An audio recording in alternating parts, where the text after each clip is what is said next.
Guys, तर आज college सुटल्यावर मी पोचले डायरेक्ट गिफ्ट शॉपमध्ये. कारण मला घ्यायचं होतं वैष्णवीसाठी एक छोटंसं गिफ्ट. मॅडमचा होता आज स्पेशल डे. सो आम्ही सगळे पोचलो एक ॲस्थेटिक कॅफेमध्ये. ॲस्थेटिक कॅफे अनॲस्थेटिक लोक ॲस्थेटिक कॅफेमध्ये गेल्यावर काय होतं हे तुम्हाला पुढे समजेलच. सो वैष्णवीला छान बर्थडेच्या विशेस दिल्या. मॅडम खूप खुश होत्या आज. तिचा लहान भाऊ फार क्यूट होता, तो तर गेम खेळण्यातच बिझी होता. नंतर आम्ही गेलो वरती, छान फोटोज क्लिक केले. ॲस्थेटिक कॅफेमध्ये आले, म्हटलं फोटोज तो बनते आहे गाईज.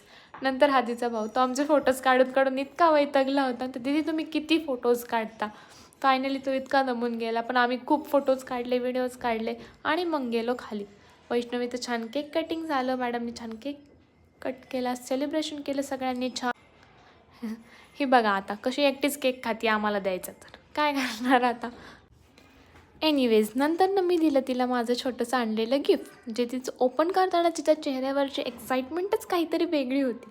अँड येस, जेव्हा तिने ते ओपन केलं, तिच्या चेहऱ्यावरची स्माईल सांगत होती की तिला ते गिफ्ट किती आवडलं आहे. Yeah she was happy and I was happy too. चलो, बर्थडे गर्ल तो खुश हो गई आज गिफ्ट देख के. नंतर आलं आमचं ॲस्थेटिक फूड, जे की आम्ही फक्त फोटोसाठी मागवलं होतं. तिथे खाऊन पोट नाही भरलं, म्हणून आम्ही गेलो मिसळचा ताव मारायला. येस, मराठी तडका मारल्याशिवाय पोट भरत नाही, अँड दॅट्स द ट्रूथ.